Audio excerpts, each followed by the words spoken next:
En cette fin du mois de juin, les travaux ne sont toujours pas terminés sur la promenade du bord de mer. Pourtant, les vacanciers sont déjà là à Dermi, au sud de l'Albanie. Plages immenses, eau limpide, touristes albanais et étrangers prennent du bon temps, comme ces Italiens venus en voisin depuis l'autre rive de l'Adriatique. C'est la curiosité d'un pays émergent d'un point de vue touristique qui nous a poussés à venir ici. Des sites splendides avec des plages merveilleuses, une eau très propre, des personnes cordiales. C'est un pays à visiter. Cette semaine-là, Dermi va vivre au rythme des musiques électroniques. La station balnéaire accueille la première édition du Kala Festival. Les spectateurs viennent pour la plupart du Royaume-Uni et certains ont déjà en tête un programme bien précis. On va juste aller écouter des DJ, il y en a beaucoup qui viennent d'Angleterre et dont nous avons entendu parler. On va danser et peut-être boire. On va juste sortir sur le festival, s'asseoir sur la plage, écouter de la musique et c'est à peu près tout. 2000 festivaliers sont attendus. La manifestation est née sur un coup de cœur de l'organisateur venu en vacances à Dermi. De nombreuses personnes sont surprises de voir cet endroit incroyable. C'est typiquement méditerranéen et très peu connu. C'est le dernier coin du littoral qui n'est pas encore devenu un haut lieu du tourisme international.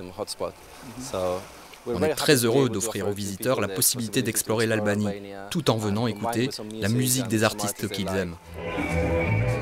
Et le tout à des prix défiant toute concurrence. Consommation sur la plage ou au restaurant, tout est ici très bon marché pour ces visiteurs étrangers. Les prix sont très bons. Comme le disait mon ami, on a mangé une pizza aujourd'hui et c'était à peu près 5,70 € pour une grande pizza et une bière. C'est incroyable, c'est si bon marché. Je suis tchèque et venant d'Europe centrale, je trouve ça pas cher. Mais je vis aux Pays-Bas et la différence est vraiment très importante. C'est 60% moins cher que le prix néerlandais. Dermi compte une soixantaine de restaurants. Celui-ci, l'un des plus anciens, fête ses 20 ans. Son propriétaire explique pratiquer les mêmes prix pour les étrangers que pour les Albanais. C'est pour lui la clé du succès auprès des jeunes festivaliers. Un jour, ils vont revenir avec des amis, des copains, parce qu'ils ont trouvé un bon accueil et un service de qualité, et aussi des tarifs qu'ils ne trouvent pas chez eux.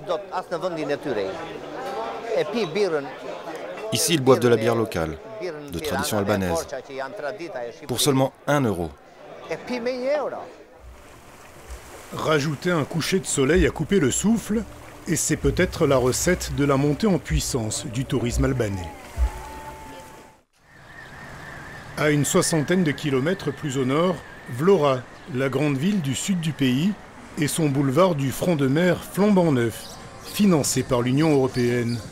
Henry Novrouzaï est agent immobilier. Tout a été construit récemment, dans les 10 dernières années. Sa clientèle est essentiellement étrangère. Cet appartement meublé à 100 mètres de la plage. Ceci est un appartement de 2 pièces, dans un bâtiment récent. Est à 56 000 €. Et voici la chambre à coucher. Les prix augmentent en même temps que s'éloigne l'image sulfureuse teintée de criminalité de l'Albanie. L'image a changé, parce qu'avant, même si c'était une affaire, avec l'image de l'Albanie, c'était vraiment difficile d'arriver à conclure. Dans les derniers 2 mois et demi, 3 mois, j'ai vendu plus de 14 appartements. Et ça veut dire beaucoup. Et tous à des clients étrangers, qui viennent pour investir ou pour acheter une maison de vacances, ici, en Albanie. Dans cet autre immeuble, avec vue imprenable, ce 3 pièces se vend 125 000 €. Encore abordable au regard du marché européen, mais plus pour très longtemps. Au cours des dernières années, et avec la baisse de l'offre, et avec l'amélioration des infrastructures de la zone, les prix ont beaucoup augmenté, jusqu'à 50 à 60%, disons. Malgré une offre de terrain de plus en plus restreinte, les constructions se poursuivent. Le nord du front de mer de Vlora se développe encore. Depuis la forteresse qui surplombe la ville, Denik Ulkini, membre d'une association de protection de l'environnement, ne peut s'empêcher d'être inquiet. Sur le papier, il y a des règles pour encadrer les constructions. Il y a des normes. Mais dans les faits, les normes et les lois ne sont pas appliquées. Les constructions se font de manière anarchique.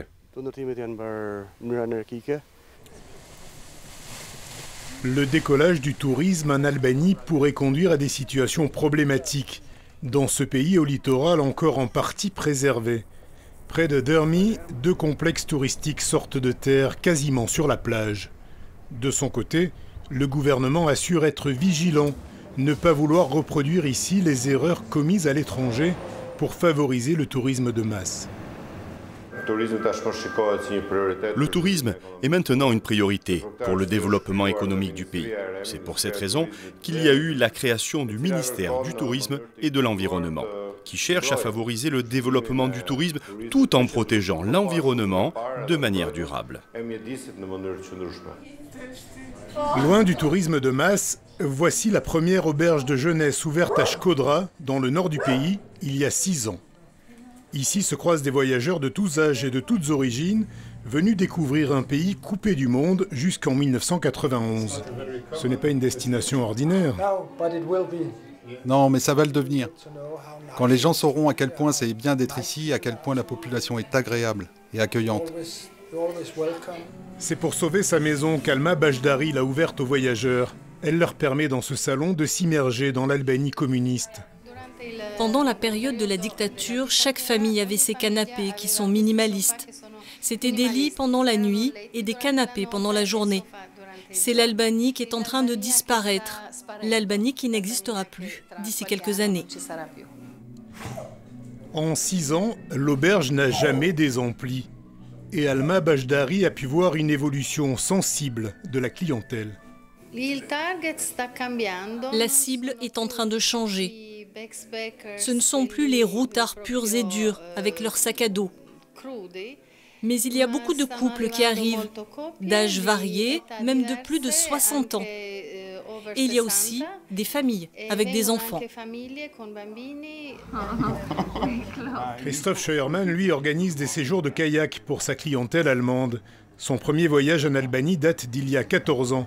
À l'époque, il n'y avait quasiment pas de touristes.